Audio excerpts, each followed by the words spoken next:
வடமேற்கு வங்காள விரிகுடாவில் குறைந்த காற்றழுத்த தாழ்வு பகுதி உருவாகியுள்ளதாக வானிலை ஆய்வு மையம் தெரிவித்துள்ளது. வடகிழக்கு வங்காள விரிகுடா மற்றும் அதையொட்டிய மியான்மர் கடற்கரையில் இந்த குறைந்த காற்றழுத்த தாழ்வு பகுதி உருவானதாகவும் அடுத்த 24 மணி நேரத்தில் அதே பகுதியில் இது மேலும் வலுப்பெற்று ஆழ்ந்த காற்றழுத்த தாழ்வு பகுதியாக மாறி ஒடிசா முழுவதும் மேற்கு வடமேற்கு நோக்கி நகர வாய்ப்பு உள்ளதாகவும் கணிக்கப்பட்டுள்ளது. மேட்டூர் அணை முழு கொள்ளளவை எட்டியுள்ளதால் காவேரி கரையோர மக்களுக்கு வெள்ள அபாய எச்சரிக்கை விடுக்கப்பட்டுள்ளது. காவிரி நீர்பிடிப்பு பகுதிகளில் பெய்து வரும் கனமழையின் காரணமாக கர்நாடகாவில் உள்ள கபினி, KRS அணைகளில் இருந்து 35,000 கன அடி தண்ணீர் வெளியேற்றப்பட்டு வருகிறது. இதன் காரணமாக மேட்டூர் அணை தனது முழு கொள்ளளவான 120 அடியை நடப்பாண்டில் 6வது முறையாக எட்டியுள்ளது. அணையிலிருந்து 35,000 கன அடி உபரி நீர் வெளியேற்றப்படுவதால் காவேரி கரையோர மக்களுக்கு வெள்ள அபாய எச்சரிக்கை விடுக்கப்பட்டுள்ளது.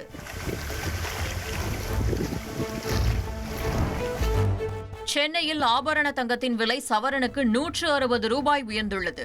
ஒரு சவரன் தங்கம் 77,800 ரூபாய்க்கும் 1 கிராம் தங்கம் 9,725 ரூபாய்க்கும் விற்பனையாகிறது.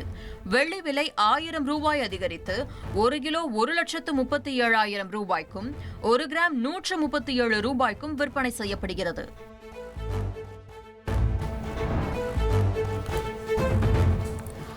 இந்தியாவில் தயாரிக்கப்படும் மிகச்சிறிய சிப் உலகில் மிகப்பெரிய மாற்றத்தை ஏற்படுத்தும் நாள் வெகு தொலைவில் இல்லை என்று பிரதமர் மோடி நம்பிக்கை தெரிவித்தார்.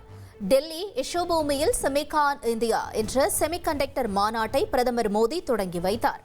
3 நாள் நடைபெறும் இம்மாநாட்டில் 48 நாடுகளைச் சேர்ந்த 20,000க்கும் அதிகமானோர் பங்கேற்றுள்ளனர். நிகழ்ச்சியில் விக்ரம் 32 பிட் மைக்ரோ ப்ராசஸர் மற்றும் 4 அங்கீகரிக்கப்பட்ட திட்டங்களின் சோதனை சிப்களை பிரதமர் மோடியிடம் மத்திய அமைச்சர் அஸ்வினி வைஷ்ணவ் வழங்கினார். நிகழ்ச்சியில் பேசிய பிரதமர் மோடி நடப்பு நிதியாண்டின் முதலாவது காலாண்டில் 7.8% பொருளாதார வளர்ச்சியை இந்தியா எட்டியிருப்பதாக பெருமிதம் தெரிவித்தார். உலகின் முன்னேற்றத்திற்கு செமிகண்டக்டர் சிப் முக்கிய பங்கு வகிப்பதாக கூறிய அவர் வரும் ஆண்டுகளில் செமிகண்டக்டர் சந்தை $1 டிரில்லியன் கடக்கும் என கணித்தார். மேலும் 10 செமிகண்டக்டர் திட்டங்களில் 1.5 லட்சம் கோடி ரூபாய்க்கு மேல் இந்தியா முதலீடு செய்வதாகவும் கச்சா எண்ணெய் என்பது கருப்பு தங்கம் என்றால் செமிகண்டக்டர் சிப் டிஜிட்டல் வைரம் என்று பிரதமர் மோடி உவமையுடன் ஒப்பிட்டுள்ளார். அந்த வகையில் இந்தியாவில் தயாரிக்கப்பட்ட சிறிய சிப்புகள் உலகில் மிகப்பெரிய மாற்றங்களை ஏற்படுத்தும் நாள் வெகு தொலைவில் இல்லை என்று பிரதமர் மோடி நம்பிக்கை தெரிவித்தார். இந்தியாவின் ஜெர்மனியாக தமிழ்நாடு விளங்குவதாக முதலமைச்சர் ஸ்டாலின் பெருமிதம் தெரிவித்துள்ளார். ஜெர்மனியில் முதலீட்டாளர் மாநாட்டில் பேசிய அவர் 7,020 கோடி ரூபாய் மதிப்புள்ள 26 புரிந்துணர்வு ஒப்பந்தங்கள் கையெழுத்தாகி உள்ளதாகவும் இதன் மூலம் 15,000 வேலைவாய்ப்புகளை உருவாக்க முடியும் எனவும் கூறினார். பொருளாதாரத்தில் தமிழ்நாடு ஜெர்மனி இடையே பாலம் அமைக்கவே தான் வந்திருப்பதாகவும் முதலமைச்சர் ஸ்டாலின் தெரிவித்துள்ளார். ஜெர்மனி மேல எனக்கு என்ன ஈர்ப்புனா உங்களுடைய பண்பாடு, தொழில் நுணுக்கம், புத்தாக்க வலிமை போன்றவை வேப்பை ஏற்படுத்துது. அப்படி மேட் இன் தமிழ்நாடு என்பதும் தரமும் திறனும் கொண்ட ஒரு பெயராக உருவாகிட்டு இருக்கு. ஜெர்மனி எப்படி ஐரோப்பிய யூனியனோட முக்கிய தொழில்துறை நாடோ அதே மாதிரி இந்திய ஒன்றியத்தில் தொழில்துறையோட இதய துடிப்பாக தமிழ்நாடு மாநிலம் விளங்கி கொண்டிருக்கிறது. இன்னும் சொன்னால் தமிழ்நாடு தான் இந்தியாவினுடைய ஜெர்மனி. நான் இங்கே வெறும் முதலீட்டுக்காக மட்டும் வரல. ஜெர்மனி, தமிழ்நாடு ஆகிய 2 பொருளாதாரங்களுக்கு இடையே ஒரு பாலம் அமைக்க வந்திருக்கிறேன். வருகிற 5ஆம் தேதி மனம் திறந்து பேசப் போவதாக முன்னாள் அமைச்சர் செங்கோட்டையன் அறிவித்துள்ளார்.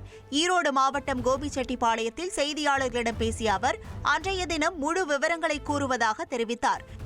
5ஆம் தேதி அன்று கோபிச்செட்டிப்பாளையம் கழக அலுவலகத்தில் நான் மனமிருந்து பேசப் போகிறேன்.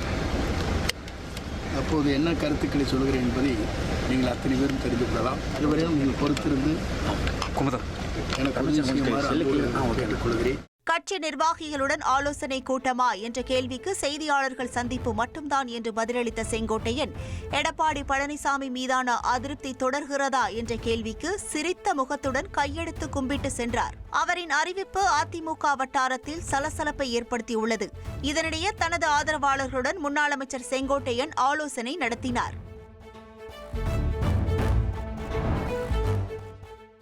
தேர்வு விஷயத்தில் ஆசிரியர்களை ஒருபோதும் தமிழ்நாடு அரசு கைவிடாது என பள்ளிக்கல்வி அமைச்சர் அன்பில் மகேஷ் நம்பிக்கை தெரிவித்துள்ளார்.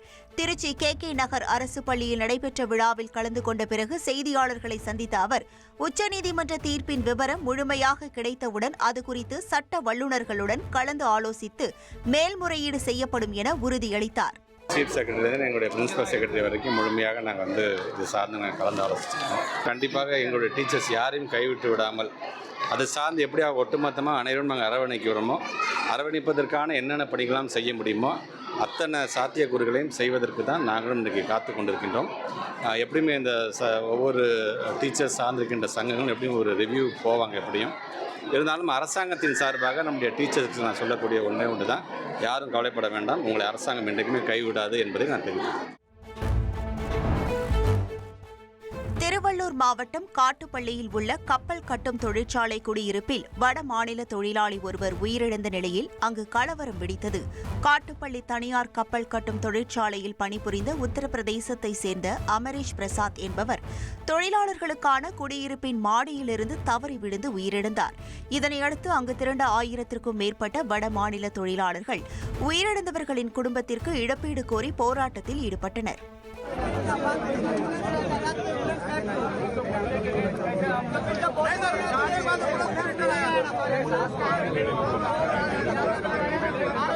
போராட்டத்தில் ஈடுபட்ட தொழிலாளர்களுடன் பேச்சுவார்த்தை நடத்த முயன்ற போலீசார் மீதும் அவர்கள் கற்களை வீசி தாக்கியதால் அங்கு பெரும் பதற்றம் நிலவியது.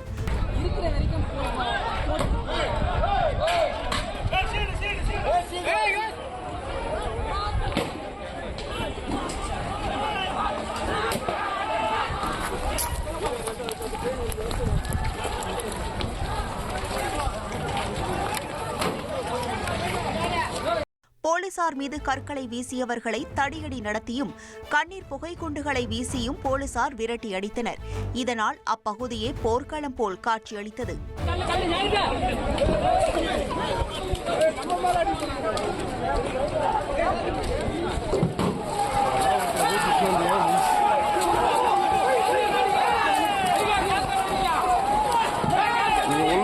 பதற்றத்தை தணிக்க காட்டுப்பள்ளியில் ஏராளமான போலீசார் குவிக்கப்பட்டதோடு 50க்கும் மேற்பட்ட வடமாநில தொழிலாளர்களை போலீசார் கைது செய்து விசாரணை மேற்கொண்டனர்.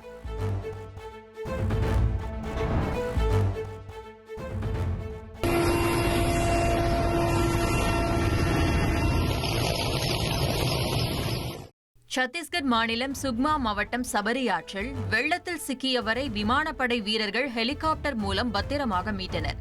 ஆற்றின் நடுவில் வெள்ளப்பெருக்கில் நிலைகொள்ள முடியாமல் தத்தளித்துக் கொண்டிருந்த நபரை விமானப்படை வீரர் பாதுகாப்பு கவசத்துடன் கயிறு கட்டி மீட்டார். அதன் பின்னர் அந்த நபருக்கு ஹெலிகாப்டரில் முதலுதவி சிகிச்சை அளிக்கப்பட்டது.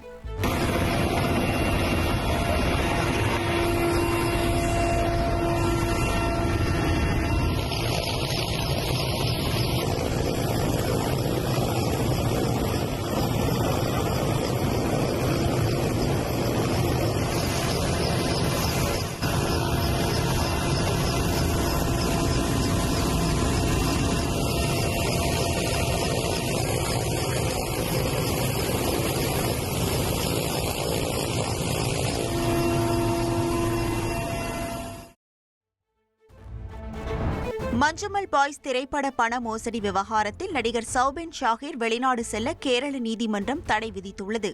மஞ்சுமல் பாய்ஸ் திரைப்படம் மூலம் புகழ்பெற்ற மலையாள நடிகர் சௌபின் ஷாஹிர் ரஜினிகாந்தின் கூலி திரைப்படத்திலும் நடித்துள்ளார். மஞ்சுமல் பாய்ஸ் திரைப்படம் தொடர்பான பண மோசடி வழக்கில் சௌபின் ஷாஹிர் முக்கிய பிரதியாக கருதப்படுகிறார்.